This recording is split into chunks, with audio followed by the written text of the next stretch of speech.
Hello, everyone. Welcome to Small Talk. Well, my guest today, first of all, she's in Ottawa. She is an educator. I think it's to do with Indigenous programs and outreach at the National Gallery of Canada. Time to meet Jaime Morse. Welcome to the show, Jaime. Yeah, thank you very much for thinking about me to come on your show. This is fun. Well, I think it would be interesting to find out exactly what it is you do.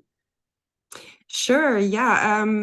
It's a good question because I do a lot of different things. When people think educator, they think mostly teaching people, and it's essentially that. It could come from a situation where I'm teaching interpreters how to deliver a tour, where I'm gathering information for interpreters to have enough information for their knowledge for an exhibition that's coming up. Sometimes I'll make programs like what's happening at the gallery next is Radical Stitch, and I'm working on a whole bunch of workshops and things for the public, like audio tours.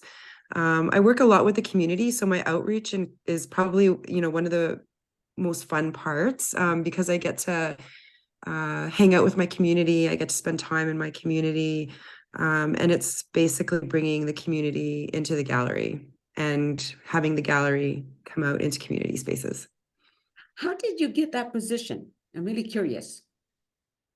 So after taking Canadian studies in university at Carleton, I thought I was really going to end up in politics with the background that I had. It was a lot of history, a lot of um, information about current events. I was keeping up with all of uh, everything that had to do with Indigenous anything, basically. Okay. And so I thought I was headed into that field of politics, and in fact, I was in that field for a while. But this job opportunity came up for an educator, and the person who was trying to tell me about it was trying to tell me, no, it's a good position. You can yes, it's education, but you're making programs. And I didn't really connect the two before. And so having that connection and a person who had faith in me who knew my abilities kind of and how they could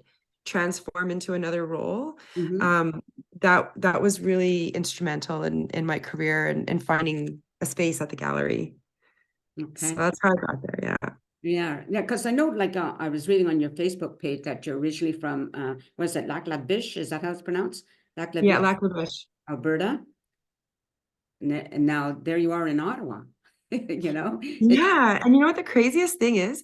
Today I just gave a tour from a group of 14 youth who are from Alberta, okay. and I was loving the things that they noticed about Ottawa, like how big the squirrels were, and I'm teaching them about systems of protection and Indigenous communities, and they're looking at the giant squirrels, and I just thought that was really funny and really interesting because that how it's a different place, and I never really understood before why there was a maple leaf on the Canadian flag because we didn't have any maple trees. And so when I came here, I was like, I came here in the fall. I really understood. And no, I love it. Yeah. That's nice. It's interesting about that when you mentioned the squirrels, because I'm originally from back east, and when I came out here, it's like your squirrels look like little chipmunks, Yeah. Oh, really? Yeah. It's For us, they're huge because they're like cats. yeah, back east, they're the same, right? Montreal, I grew up in Montreal, and it's like, yeah, Yeah. they're big. Yeah, that's It's right. just kind of Yeah. fascinating to me. Okay, so you're First Nations, I guess, I'm No, assuming. I'm Métis. I'm You're Métis. Métis, okay. And a lot of Yeah. Métis come from, I think it's like Winnipeg and Alberta, those areas, right? Yeah, Alberta, Manitoba, and Saskatchewan. That's right. Okay, so in the National Gallery now of Canada, how Yeah. much work there is Métis or any of the other Indigenous community work? That is a really good question. Even out of all of the Indigenous staff, I believe I'm the only Métis person there as a staff person. The rest are Inuit and First Nation. But as far as our collection, it's been a concern of mine since I found out some statistics that 1%, approximately 1% of all of the National Gallery's art is Indigenous art, and less than 1% of the 1% is Métis art. Wow. So I'm mind you, I had already been working there, and so to kind of know that, I think, well, we got to do better. We have to do better. And now I'm here, and now I have the opportunity to try to do better too. So that's definitely what we've been working on. And with our previous shows, we've highlighted some amazing artists from around the world. We recently had Nick Sikuak, who was an Inuk artist who passed away, but in the process of us making the exhibition, however, his exhibition was really unique and really highlighted an Inuk artist who wasn't really well known as much as other Inuit artists, but whose artwork was undeniably unique and different. And so when I get to do shows like that, it's a really proud moment. And yeah, I just like highlighting things that maybe people haven't seen before, as I'm sure you do in your show as well. Yeah, I love that when it's something new, because I'm learning as well, right? Exactly. And I really think it's great. And I know here in Chilliwack, we have a Métis community. As a matter of fact, I know Peter Lang, I think he was one time the president of the Métis Association here, So I've kind of learned things from him too, right? Oh, good. Yeah. Yeah, and I was just looking at some of your posts, which I find very interesting. I hope you don't mind bringing them Oh, up, no, no, no. Yeah. because you were talking about that fantastic youth group, right? Yes. And also how you got to pick up your ribbon skirt. Oh, that was so nice. So I have to tell you this story. I was doing land breaths. I was curating a show called Land Breaths at the Art Gallery of Grande Prairie. And the opening night, I saw this young woman with a beautiful ribbon skirt. So I went up to her and I said, "Wow, it's gorgeous. Did you make it?" She said, "Yes." And kind of just like without thinking, I'm like, "Can you make me one?" And I've been trying to collect beadwork, beaded earrings, and also ribbon skirts, Yeah. because I really want to show the pride I have in being Indigenous, and I want to wear the work that women make, or that people make. And she said she agreed. She's like, sure. So I gave her some money for materials. And then 2 days ago, I found out she was coming to Ottawa with a youth group for the Inspire Soaring Conference. And I'm also going to be at the Soaring Conference on Wednesday, so I'll see her there too. But she brought the skirt, hand delivered it to me, and I, asked her in person, and it was a beautiful exchange. So Oh, yeah. that's so nice. Yeah. And Mm. you also are very artistic, right? I'm an artist. Yeah. Yeah. Right. So I would just, again, I hope you don't mind. I'm going to show some of these things because I love people's art. Oops. Oh, camera doesn't show it. The light doesn't.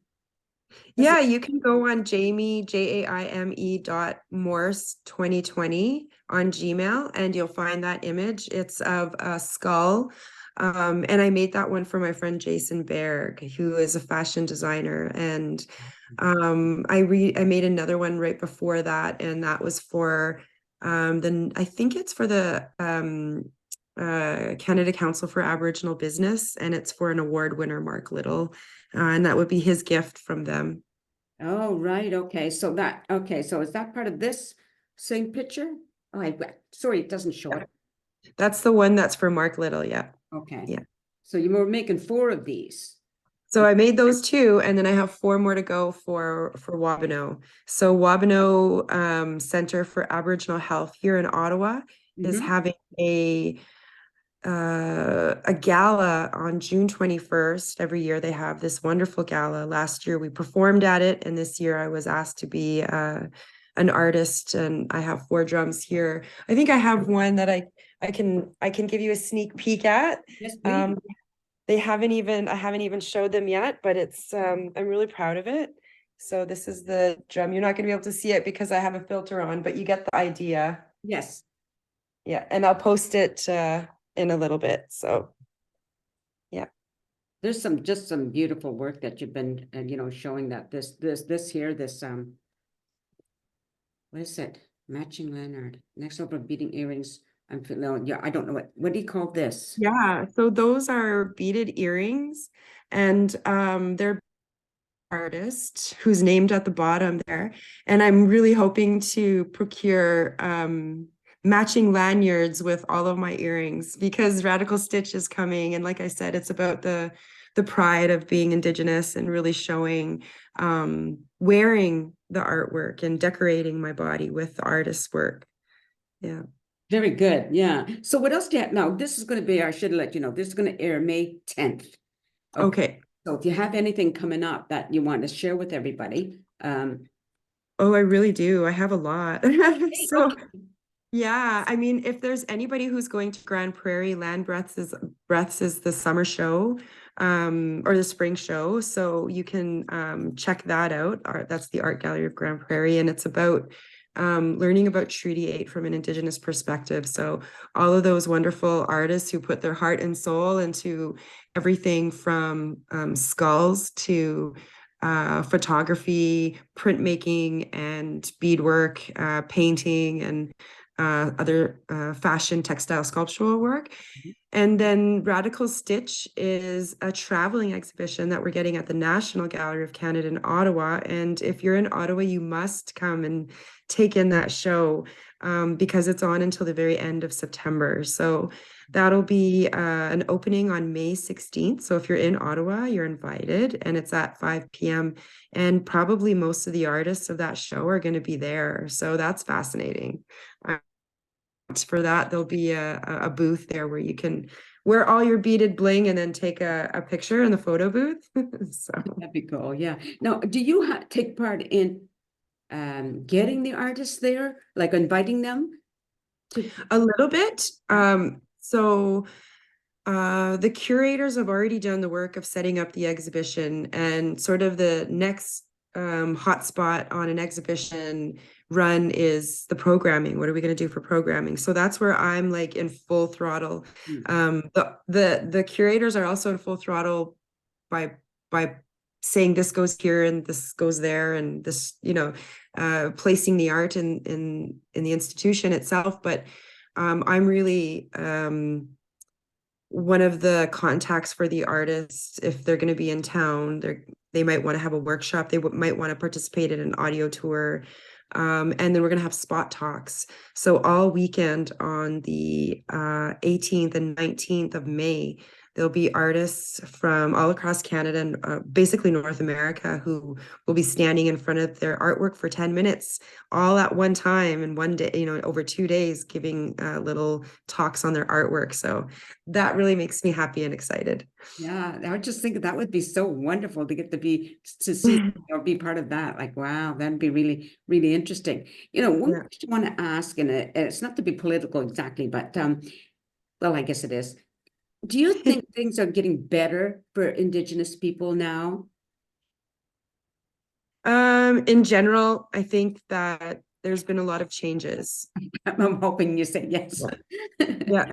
I really have gone from even, 15 years ago, even 10 years ago, going into a classroom and saying, who's heard of the word Aboriginal? I think we were still called Aboriginal at the time. Nobody. What about Indigenous? Nobody heard. Now I go into a school, people can tell me that Indigenous means First Nations, Métis, and Inuit, all three groups. And to me, that very small change in such a great amount of people across many schools gives me hope that people will care about the nuances, because the nuances really are as important as somebody's identity who's Scottish versus Italian. Exactly. Yeah. Yeah, so I think things in that sense of recognition are getting better. People know more. I think there's a lot more empathetic people. Before I was afraid to say the word white people because for offending, but I would accept and be called Indigenous or that Native girl or whatever all the time. And now it's just a fact. Yeah. There's white people, there's Black people, there's Native people, there's Indigenous people, and we can say that without feeling stressed out too Like, much. yeah, exactly. Like Yeah. I had to learn out what is the best, what to call you, you know? Do I say First Nations? Do I say Indigenous? Or do I, Métis? Like, Yeah. what would be respectful? And for me, it's both Indigenous in an umbrella term and Métis because I'm from a Métis settlement. I'm from Buffalo Lake Métis settlement. So, and sometimes I even use the word Cree Métis because the kind of Indigenous people that we come from, our background is Cree. Mhm. But because we've had so much mixing with Métis and Métis and Métis for like 7 generations, I can't even, besides my own mother and my grandmother, Yeah. on my dad's side, it's 7 generations of Métis, and there's not even a First Nations person until way back. And then on my mom's side, it's my mom who is German, right? So I do respect those nuances because but when at the same time I say sometimes white people when I don't know what their specific background is, that's like saying Indigenous. I prefer Métis if someone remembers, or Cree Métis, I prefer that. Okay. Just like, someone else would prefer being called English if they were born in England, but were raised in Canada from, the age of 5 or something like that. Yeah. I've decided that people can call me mutt because my European, there's so much mixture. There's French, Italian, Portuguese, all of that. And I'm thinking, okay, I'm a mutt. You know what? There's this great one-man show, and it's called Métis Mutt. It's just about exactly that, and all the experiences we go through, and all the people guessing what our backgrounds are, the different ways we get treated depending on how people look at us. And so, Yeah. Well, it's funny because I've been asked, are you Italian? Are you Spanish? Somebody's asked me if I was First Nations, yeah, you could even be Indigenous. Yeah. Yeah, like Yeah. who knows? Mhm. But not according to my DNA. I did check to There see. you go. I mean, I have relatives that are First Nations, and it's like, well, I feel very strong connection to that culture, Yeah. because it's just a beautiful culture, right?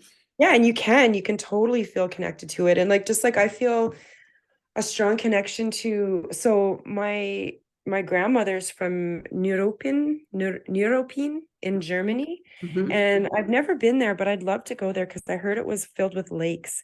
And I'm Lac La Biche is Lake of the Doe, Lac La Biche, but it's all surrounded by beautiful lakes. And I think my grandma may have settled there because it might have reminded her, of that area Yeah. where she comes from. Mm. But I have German ancestry, but it's really hard for me to say. I should be able to easily identify as German. My mother is full German. My grandmother is full German, from Germany. But I've been to Germany. I've, been around German people, and like they see me first as being native. Mm. See me number one as being native, even though I was raised by my white mom and I was raised in an Indigenous community. Simply the way I look dictates how people respond to me. So I think about that and I take that into consideration too. Yeah. It's a function of how I identify, and Mhm. I identify as a Cree Métis, but I do always say that I have German background. Right. Yeah. It's interesting, because like I always tell people I have Indigenous relatives. I want to Yeah. make sure because I value that, right? Yeah, So I think we want to do what we value. We want to talk about it a little bit, right? that's right. Yeah. Yeah, Well, I that's think true. this has been great. It's been nice talking to you for sure. I was just so curious about what your job entailed, and just see. It's a lot of fun, I have to say. It's a lot of fun.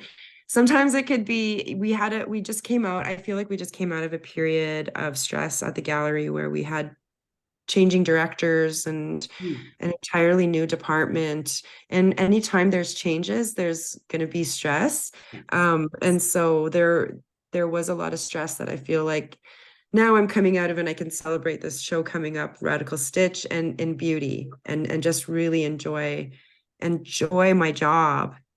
Yeah. Sounds like a wonderful job to have. It really does, Yeah. right? Mhm. How long you been doing it? I don't know if you mentioned that. About 10 years. Oh, about 10 years. Oh, right. I'm the first Indigenous educator at the National Gallery of Canada. Yeah, yeah. So I have that until the next person comes, probably in the next few months. I'll still be there, Mhm. but we have so much work that we need another person after all this time. So, Very good. Yeah. Well, I think we'll end it there. Just stay on camera. I'm going to get you to send me the details of when the shows are so that sure. I can post, you know, I can put it when I post it, I can make sure that all those dates are on so people can look at the you know what, read it. Sorry. Yeah. Don't know what I'm saying. No, no, it's okay. At least the camera's got done now. We're good. Yeah, there we go. Anyway, so stay on camera. So I just want to talk to the audience who listen to Jaime Morse, and I'm going to include her information if you'd like to get a hold of her. And again, as she said, if you're going to be in Ottawa in those dates, go check it out. I think you'll really enjoy it when you see art in person rather than, you know, on camera, like on TV or whatever like that. It's such a different feeling that you get from it. Trust me, Completely. I know I volunteered at a local gallery, so it was really wonderful. Thank you, everybody, for watching the show. Take care and peace out, folks.